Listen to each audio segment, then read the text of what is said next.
This channel does not promote any violent, harmful, or illegal activities. All content provided by this channel is meant for an educational purpose only.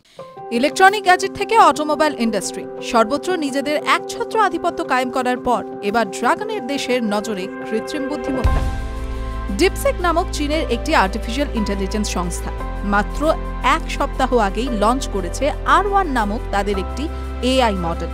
চীনা hedge fund সংস্থা হাইফ্লায়ারের মালিকানাধীন এই artificial intelligence প্ল্যাটফর্মটির কারণে ধাক্কা খেয়েছে silicon valley. গত দু-এক দিনে গোটা বিশ্বের নজর নিজের দিকে ঘুরিয়ে নিয়েছে এই ডিপসিক। শেয়ার বাজার থেকে উধাও হয়ে গেল কয়েক বিলিয়ন ডলার। 24 জানুয়ারি শুক্রবার বাজার বন্ধের সময় S&P 500 সূচক 6100 পয়েন্টে বন্ধ হয়।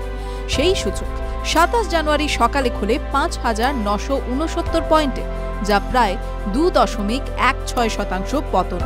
দিনের শেষে দেখা যায় সামান্য রিকভার করলেও আগের দিনের তুলনায় বাজার প্রায় 1.7% নিচে অবস্থান করছে। আর এর কারণেই গত এক মাসের সবচেয়ে খারাপ পারফর্ম করা দিন 27 জানুয়ারি। আমেরিকার আরেক সূচক নাসড্যাক পড়ে যায় প্রায় 2.8%। জেনারেটিভ আর্টিফিশিয়াল ইন্টেলিজেন্সকে শক্তি দেয় এমন সেমিকন্ডাক্টর উৎপাদনে একচেটিয়া বাজার দখল করে রেখেছে এনভিডিয়া। আর ডিপসিকের ধাক্কায় সেই এনভিডিয়া শেয়ারের দাম পড়েছে প্রায় 17%। এতে বাজার থেকে তাদের প্রায় $600 বিলিয়ন উধাও হয়ে গিয়েছে। অন্যদিকে ডাও জোন্স ইন্ডাস্ট্রিয়াল সূচক সারা টেকনোলজির ওপর ততটাও নির্ভরশীল নয়। 27 জানুয়ারি তাদের সূচক পড়েছে মাত্র 54 পয়েন্ট বা 0.1%। চীনা এই সংস্থা দাবি করে তারা আমেরিকার সংস্থাগুলোর তুলনায় অনেক স্বল্প মূল্যে একটি বৃহৎ ল্যাঙ্গুয়েজ মডেল তৈরি করেছে। আর এরপর ডিপসিকের অ্যাপ খুবই দ্রুত অ্যাপলের অ্যাপ স্টোরের ডাউনলোড হওয়া অ্যাপের তালিকায় ওপরের দিকে চলে আসে। আমেরিকার একাধিক ক্ষেত্রে চীনা আগ্রাসনের ওপর তৈরি হওয়া নিষেধাজ্ঞার মধ্যে এই ঘটনা অত্যন্ত উল্লেখযোগ্য বলে মনে করছে বাজার বিশেষজ্ঞরা। এআই স্টকের জন্য খারাপ সময়। এআই সংক্রান্ত শেয়ারগুলোর একটা বুম গত কয়েক বছরে দেখা গিয়েছিল, কিন্তু এরই মধ্যে ডিপসিকের এই ঘটনা যেন ঠিক তার বিপরীতমুখী একটা সংকেত দিল। যেমন এনভিডিয়া শেয়ারের দাম মাত্র 2 বছরেও কম সময়ে কয়েক গুণ বেড়ে গিয়েছিল। কৃত্রিম বুদ্ধিমত্তা নিয়ে এই হাইপ থেকে লাভবান হয়েছিল মেটার মতো সংস্থাও। অ্যালফাবেট অর্থাৎ গুগলের প্যারেন্ট কোম্পানি, অ্যামাজন, অ্যাপল, মেটা, মাইক্রোসফট, এনভিডিয়া ও টেসলা, যারা একত্রে ম্যাগনিফিসেন্ট 7 নামে পরিচিত, তাদের কারণে একটা ঝুঁকি তৈরি হয়েছিল বাজারে। কারণ এই 7 সংস্থাই S&P 500 সূচকের মোট রিটার্নের অর্ধেকের বেশি রিটার্ন পেয়েছিল। আর এই ধরনের ঝুঁকি ডিপসিকের উত্থানের মতো ঘটনার ঝুঁকি আরও বাড়িয়ে তোলে। ডিপসিক অন্য এআই সংস্থাদের থেকে আলাদা কেন?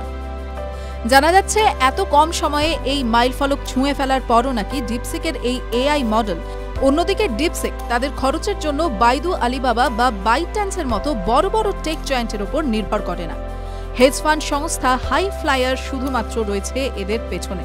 আমেরিকান বিজনেস ম্যাগাজিন ফোর্বসের রিপোর্ট অনুযায়ী ডিপসিকের সঙ্গে চিপ প্রস্তুতকারক সংস্থা AMDর একটি চুক্তি রয়েছে। আর সেই কারণেই AMDর GPU ও ROCm সফটওয়্যার ব্যবহার করে তাদের আরেক এআই মডেল ডিপসিক V3-তে। এআই ও প্রযুক্তি জগতে কেন ঝড় তুলল ডিপসিক? সিলিকন ভ্যালি ও আমেরিকার সরকারের কৃত্রিম বুদ্ধিমত্তার প্রতি যে দৃষ্টিভঙ্গি, তার অস্তিত্বগত প্রশ্ন তুলে দিয়েছে ডিপসিকের এই এআই মডেলের উত্থান এবং তার সাফল্য।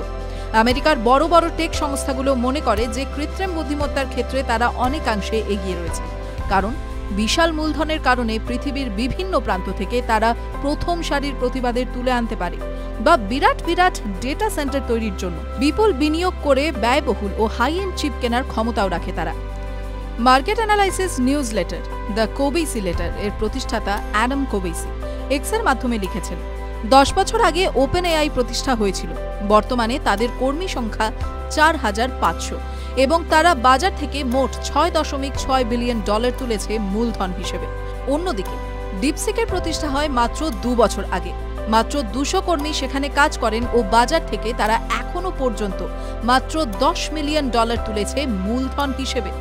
এতদিন মনে করা হতো এআই সংক্রান্ত রিসার্চ বা এমন একটা সংস্থা চালাতে কোটি কোটি টাকা লাগে, আর এই ধারণায় সমূলে আঘাত করেছে ডিপসিক। তবে কি এআই এর যুদ্ধে জিতে যাচ্ছে চীন? এক কথায় বললে বলা যায়, এখনই এর উত্তর দেওয়া মুশকিল। যদিও টেক অ্যানালিস্টরা বলছেন ডিপসিক R1 চ্যাট জিপিটির মতো একই লেভেলের পারফর্ম করছে। OpenAI এর সিইও স্যাম অল্টম্যান জানুয়ারির শুরুর দিকে বলেছিলেন এই মাসের মধ্যেই তার সংস্থা তাদের অত্যাধুনিক AI মডেল 03 মিনি প্রকাশ করবে। গত সোমবার অর্থাৎ 27 তারিখের ঘটনার পর প্রতিক্রিয়ায় স্যাম অল্টম্যান ডিপসিককে ইমপ্রেসিভ বলেছেন এবং ডিপসিককে তার প্রতিযোগী ঘোষণা করে আশা করেছেন ভবিষ্যতে আরও ভালো মডেল তৈরি করবে তার সংস্থা। TV9 Bangla digital.